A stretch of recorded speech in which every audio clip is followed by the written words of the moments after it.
guys,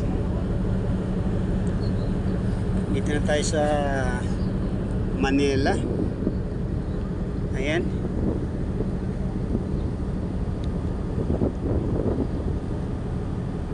Ito na yung port ng Manila.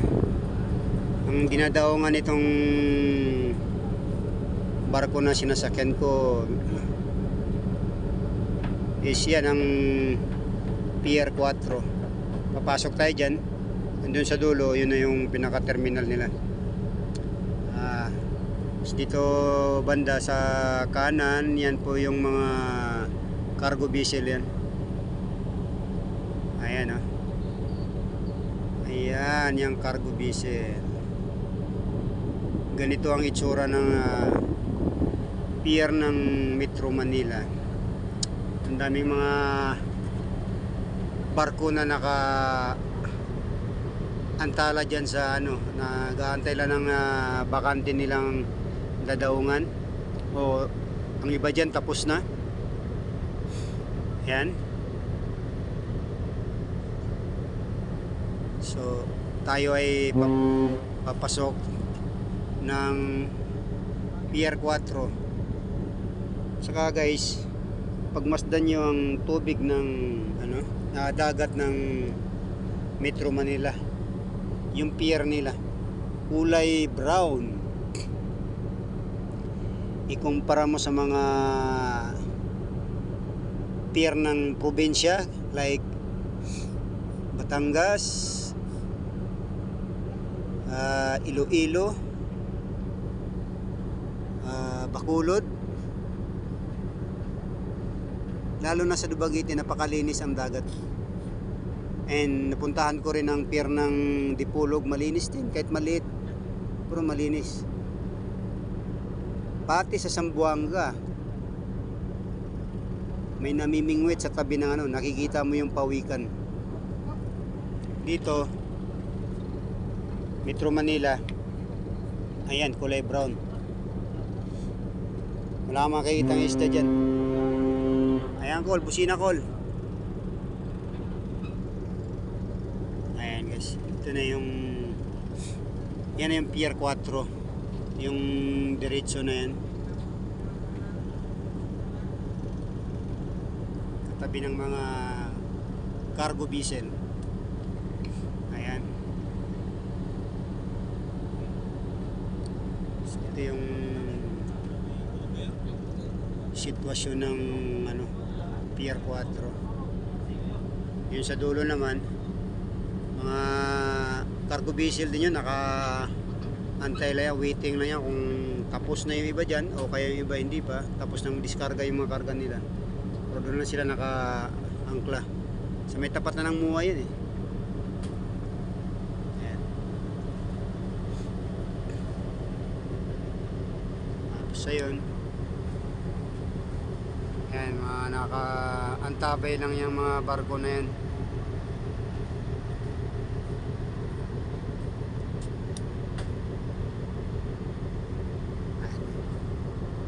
Silipin natin sa kabilang side guys.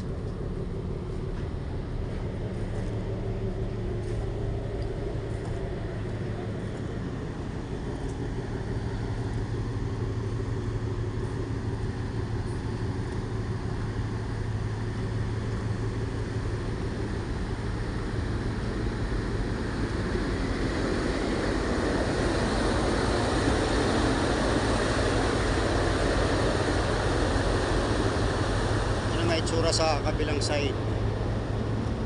Ayan na yan. Ayan. So yun, sa kabilang side mga factory dun eh. Ayan, yung mga vessel na yan, mga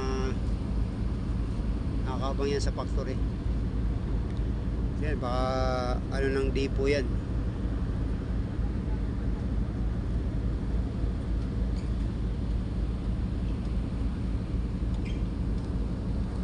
Itsura ng port dito sa Metro Manila. Malaki talaga kumpara mo sa ibang port. is napakaliit lang. Kaya makikita mo rin sa probinsya mga ano, ang mga pantalan sa probinsya is napakalinis kumpara mo dito. Kulay brown na yung dagat pero meron pa rin nangingisda guys, oh. Ayan, oh. May nangingisda pa rin. Ayan, tingnan natin kung kaya bang abutin yung huli nila. Kaya bang makita. Ayan, oh. Ayun. Ayan guys. Meron din. May nahuhuli din sila. Pero parang nakapiranggot lang. Ayan, oh. Ibig sabihin may nakikita po silang isda dito sa kulay ng ano, parang tsokolate yung dagat dito sa ano, pier ng Metro Manila. Ayan. Ayan, oh. Pier, tapos may mga squatter na nakatira sa gilid, oh. Mga empleyado rin siguro ng ano yan. So, dito sa port. Ayan. Daming bahay sa gilid. Ayan yung mga birds. May mga birds. Ayan. Ayan, oh.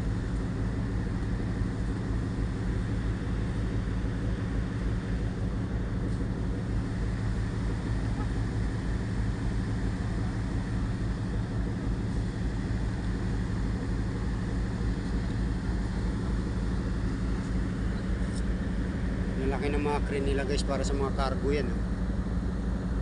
Para sa mga cargo vessel yung ayan, oh. Yung mga crane na yan ina-upload tsaka ina-upload nila sa mga ina-unload. Yan yung ginagamit nila, yung crane na yan. Yan. Lalaki.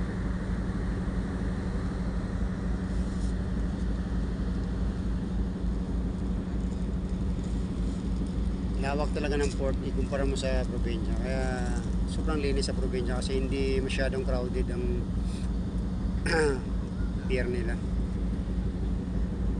So dito, kaya ganitong kulay nito dahil sa mga establishmento dito sa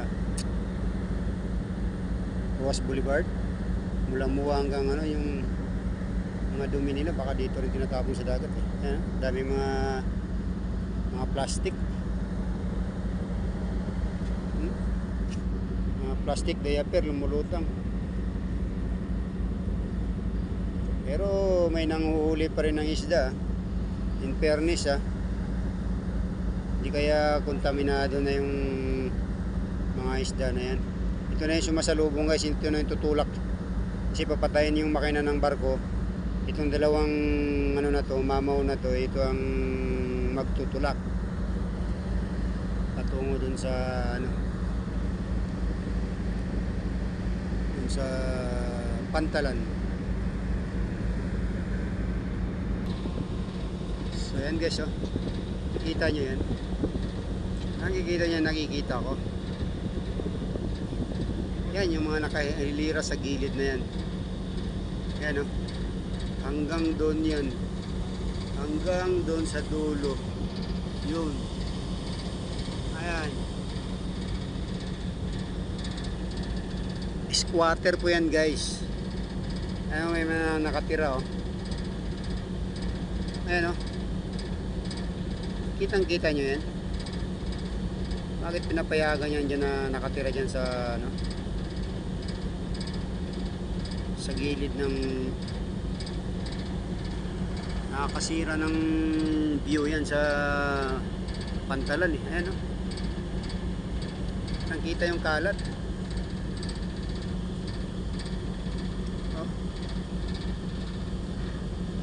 Dapat yan lipat sa ano yan. Di ba nakikita nila yan? Ayan. Grabe. Pinayagan makatira yan dyan. Kaya tuloy, yan ang mga basura na yan. Baka nandyan ang gagaling yan. Yan.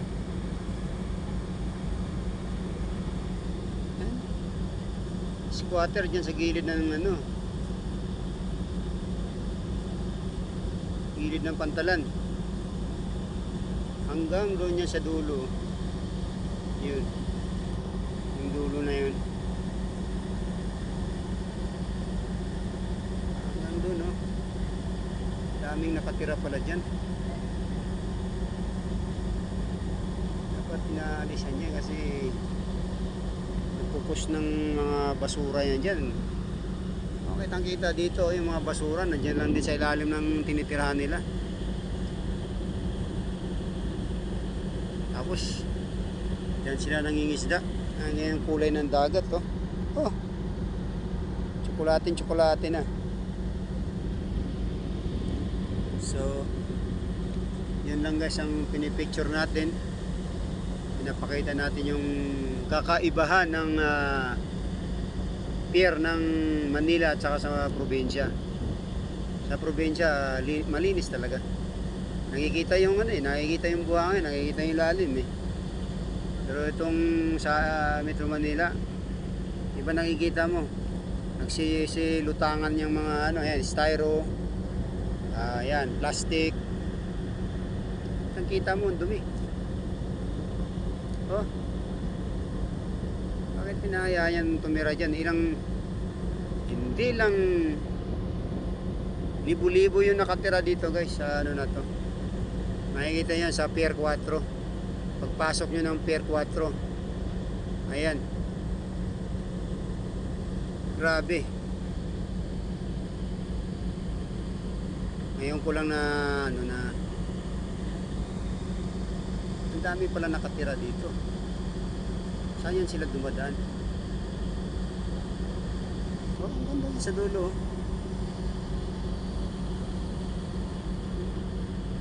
Mga haligin nila naka ano na sa ano sa dagat.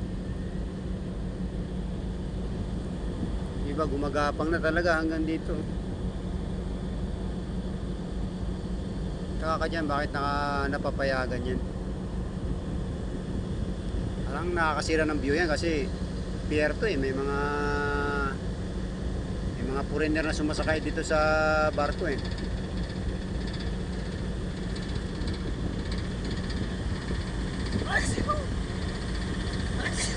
Kahit may squatter na nakatira dyan. So yun lang guys, hanggang dito lang muna yung video natin. So pinipicture lang natin yung itsura nitong Pier 4. Saka kinukumpara natin sa pier ng probinsya saka dito sa Manila. Ang linis sa probinsya talaga.